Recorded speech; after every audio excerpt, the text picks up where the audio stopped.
My name is Linda Krenicki, and I'm the worship associate today. Lucky me. I am a petite white woman with short blonde hair, and today I'm wearing a white dress and a turquoise sweater.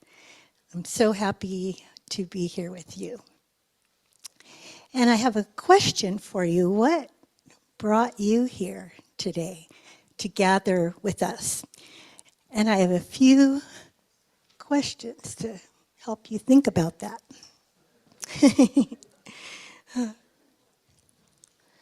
So we come here out of singular rooms, and so I really want to hear why you came this morning. What longing called you here? What hope brought you through these doors this morning? And what brought you into this circle of worship? Who would like to share what brought you here? Okay, I see Nikki back there. Oh, but wait, there's one a little bit closer. To celebrate the flowers and spring, and since my daughter's not nearby, Mother's Day here, which is nice. With your people. With the people. Yeah.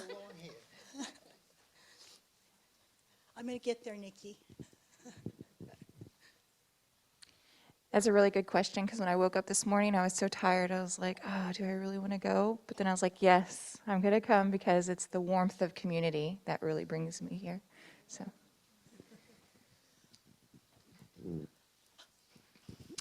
The optimism of children. Love it. Okay. Will you send that down?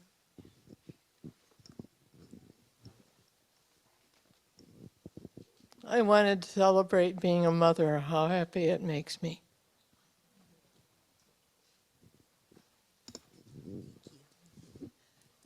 And finally.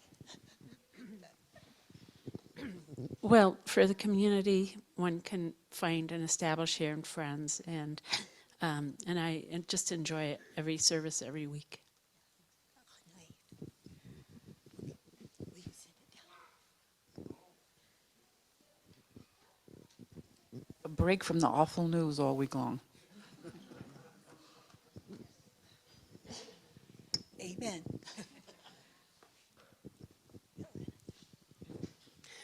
I'm repeating other people, but it is the love of community here. It feels good to be here today. Thank you.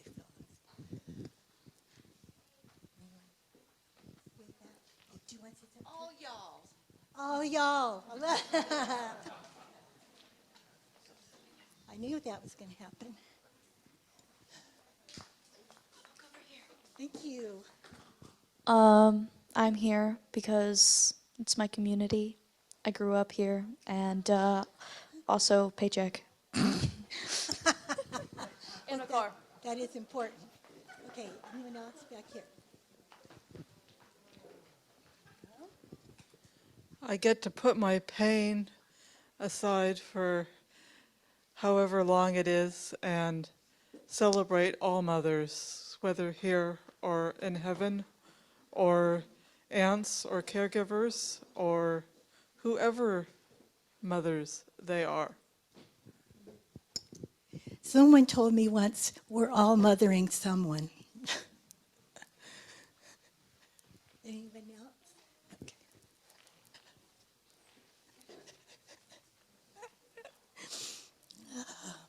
Thank you so much for sharing. And I imagine that many of you, if you raised your hand, might have said similar things. I know that's what brings me is our community. I realized the other day when I tell people, I have a friend who, or a friend of mine, I'm talking about people here. This is my family and my group of friends. So thank you.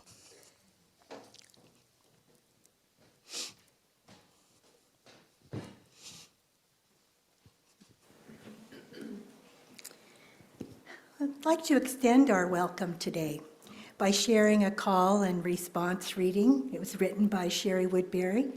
So I will say a line, and then this side of the room will say, come in. This side will say, be among us. And I'll cue you. Of course, by the end, you'll know what to do. Okay.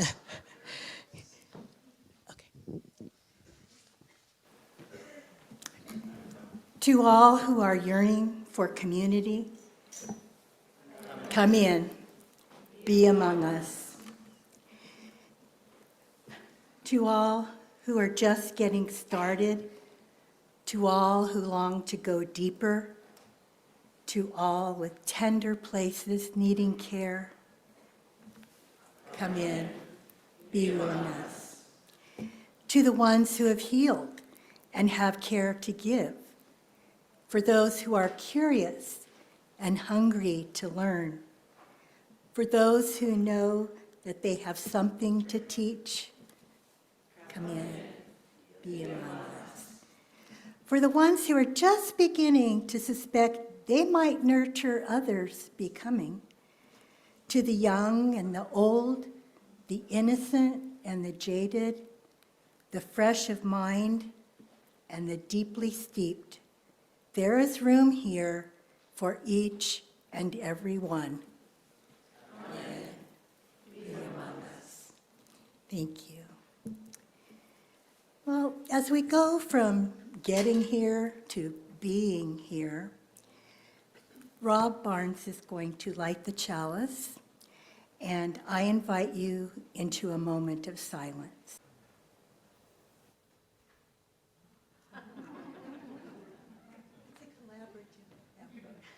But we're going to wait. Oh, here we come with some gorgeous flowers. Thank you for folks who brought those for us to share today. Beautiful. And an extra acknowledgement of pluralism and the uniqueness that we bring. I noticed that there are a couple of crocheted flowers in the basket. So if you've got an allergy, these are also made out of wood. So, we're trying to be here to meet our needs.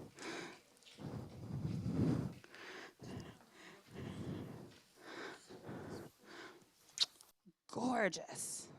Good Sunday morning, everyone. I'm the Reverend Jen Youngsun Rue. I use the pronouns she and her. Today I'm wearing my purple stole over a white jacket. Hello, Zoom friends. I'm glad you're here. Thank you to Ember, our ministerial intern, for serving as the Zoom chaplain today. I'm going to light our candle of life today for Mary Beth Chaconas, who died this past week.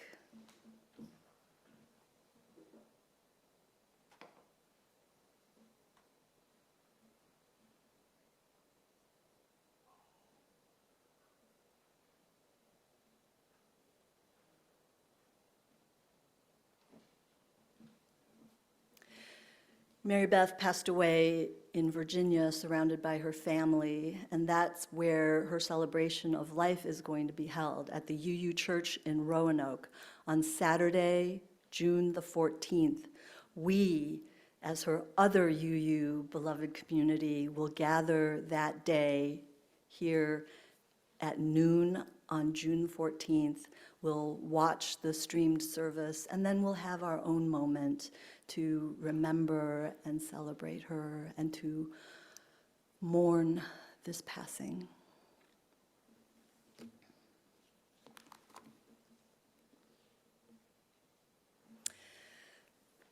Last spring, when the world felt relatively more steady than it does now, I tucked away this joyful poem written by the Jamaican-American writer June Jordan, thinking that it would be a perfect poem for this year's Flower Communion.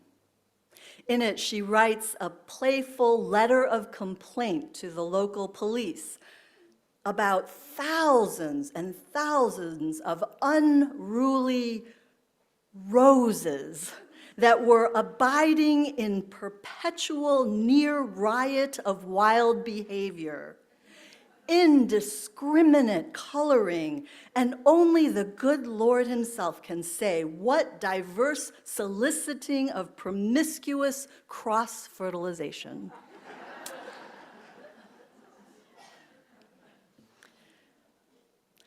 But these are not steady days. And this is not the year for that poem. Because here we are in the spring of 2025 in the United States of America, and just a few days ago in Worcester, Massachusetts, the local police sent all of their officers to support ICE agents detaining 2 people. One was a minor holding a baby. Dozens of neighbors and concerned citizens pushed against the agents. Show us your ID. Where is your ID? Where is your court order? And to the local police, they asked, why are you here? You are not supposed to be here.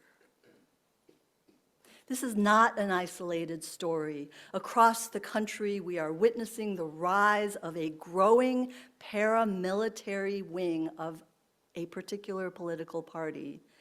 They are taking our neighbors and their children, separating families, detaining them, imprisoning them, deporting them. The current administration plans to double the number of ICE agents. And at the same time, more and more ordinary people are stepping in, pushing back, standing for the dignity and the rights of every person, documented or not. These days are pressing hard against us. The headlines rattle, the ground keeps shifting beneath our feet. And still, we are called to live boldly while at the same time keeping our hearts wide open. And that is why we return year after year to this humble and deceptively simple ritual of flower communion. In times of peace and in times of peril, we bring what beauty that we can, a little piece of us, and we place it in the communal bouquet. It is no small thing, my friends. In a world that pulls us to retreat into fear, we dare instead to gather publicly. We dare to speak and to make something beautiful together. These colors, these shapes, sizes, and smells, these unique botanical talents, each flower mirrors the uniqueness of every single one of you. To celebrate these differences is not only joyful, but it is defiant.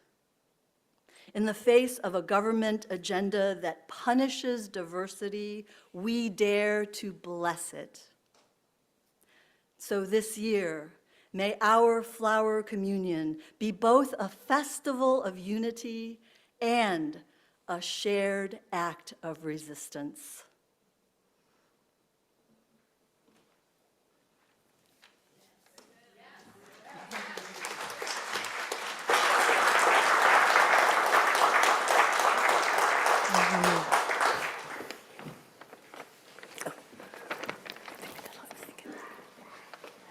Thank you.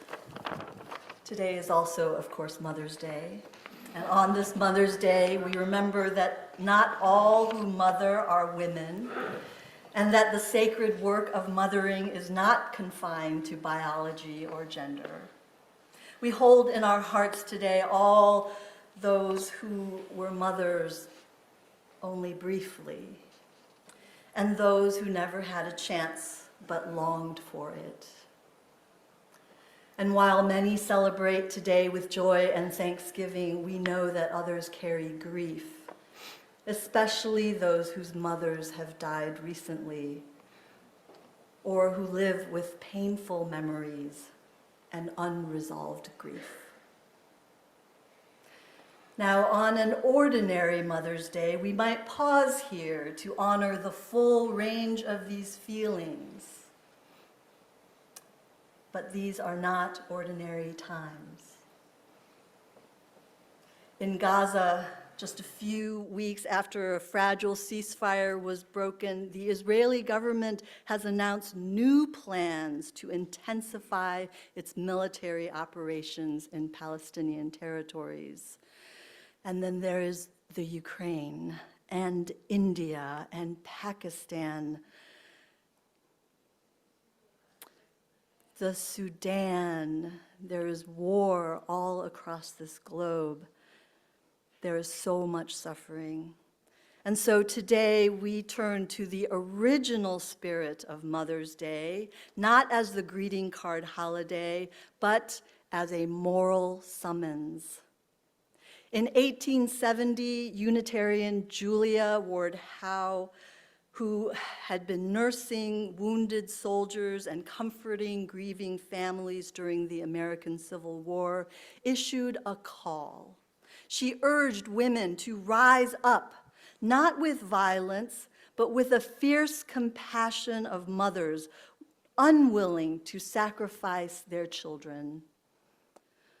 Although her words do not name the full spectrum of gender inclusion, the spirit beneath those words still rings with urgency and moral clarity. Arise then, women of this day. Arise, all women who have hearts, whether our baptism be of water or of tears. Say firmly, we will not have great questions decided by irrelevant agencies. Our husbands will not come to us reeking with carnage for caresses and applause. Our sons shall not be taken from us to unlearn all that we have been able to teach them of charity, mercy, and patience. We, the women of one country, will be too tender of those of another country to allow our sons to be trained to injure theirs. From the bosom of the devastated earth, a voice goes up with our own. It says, disarm, disarm. The sword of murder is not the balance of justice. Blood does not wipe out dishonor, nor violence indicate possession. As men have often forsaken the plow and the anvil at the summons of war, let women now leave all that may be left of home for a great and earnest day of counsel. Let them meet first as women to bewail and commemorate the dead. Let them solemnly take counsel with each other as to the means whereby the great human family can live in peace. And each bearing after her own time the sacred impress, not of Caesar, but of God. Some days I find it really hard to get out of bed. And it's not because I'm tired, unless I could say I'm tired of the grief and powerlessness I feel when I consider the current state of my beloved country. Tired of the executive orders that remove our freedoms. Tired of the disregard for most of our citizens. The lack of respect for our military. Tired of the unfounded statements and the idiotic statements. My fatigue is mental and emotional, not physical. And I can tell you from personal experience, it's a lot easier to deal with the physical tiredness. At some point, the body has had enough sleep, but no amount of sleep will dim the mental and emotional fatigue. And there are days I never do get out of bed. I mean, I'm retired. I can indulge myself in this way.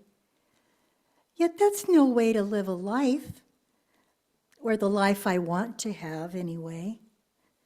To have that life, I can't just turn my head into the pillow and hide from the world.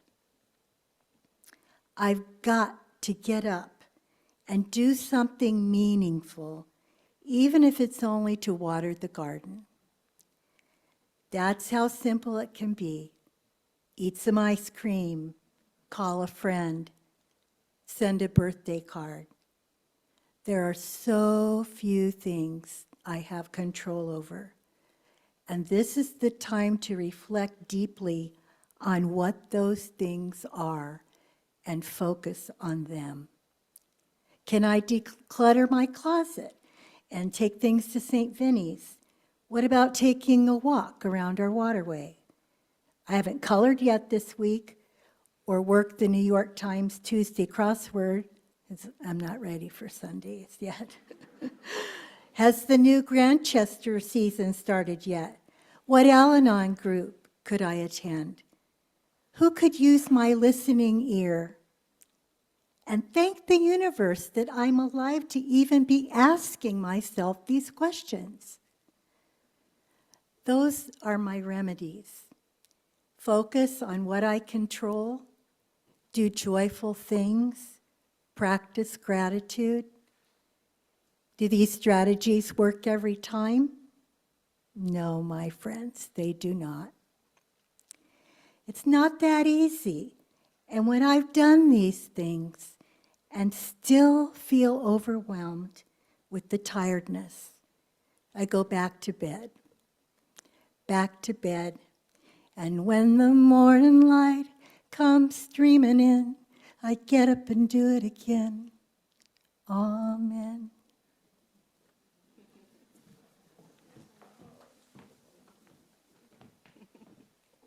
Amen. Amen. The historian Howard Zinn once wrote, "What we choose to emphasize in this complex history will determine our lives. If we choose to see only the worst, it destroys our capacity to do something." Yes, human stories are full of cruelty, but also of compassion, sacrifice, courage, and kindness. Zinn urges us to remember the stories of people who have behaved magnificently, because those are the stories that give us the energy to act.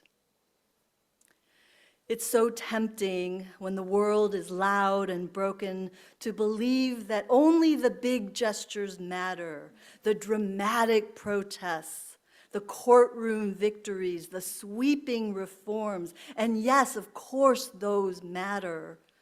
But so do the small, quiet, persistent acts that remind us of who we are and who we belong to. And that is what Flower Communion is. The Flower Festival, as it was first called, began, as Ryan said, in 1923 with Maya and Norbert Čapek. Let's not forget Maya, founders of the Unitarian congregation in Prague. The Čapeks wanted a ritual that could hold the hope of the people recovering from World War I and witnessing the rise of authoritarianism all around them. There would be no communion of bread and wine for this congregation. Instead, each person brought a single flower, wild or garden grown, showy or subtle. At the end of the service, each would take a different flower home, a gift from someone in the community, a symbol of freedom and faith. This was more than just a simple gesture. It was a declaration. In a time when fascism demanded uniformity and punished difference, the flower communion said no, no to erasing identity, no to fear and division, no to the lie that some lives matter more than others. And it said yes, yes to what is tender and true, yes to community, yes to the sacred, inherent worth and dignity of every person. As the leader of this free religious movement, Reverend Čapek was seen as a great threat to the Nazi regime. And so on the morning of March 28, 1941, the Gestapo raided their flat. They seized sermons and books and a typewriter and a radio. They arrested Čapek for the crime of listening to foreign broadcasts. He was later sent to Dachau, where he died a year later. Many years later, his wife, Maya, carried the flower ceremony with her to the United States. And now, over 100 years later, Unitarian Universalists across the land repeat this ritual. Flower in hand, hope in our hearts. You know, sometimes living here in this enchanted place in the Willamette Valley, it can be hard to believe and easy to ignore that we are living in a time when authoritarianism is on the rise. Across the country, there are efforts to criminalize diversity, to silence dissent, and pit neighbor against neighbor. Yet here we are, a small but mighty band of Unitarian Universalists with flower in hand and hope in our hearts, to say to all people of goodwill, come in, be among us. You are welcome here. Come in, be among us. You are needed here. Come in, be among us.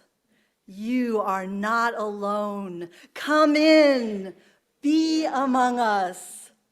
May it be ever so. Amen.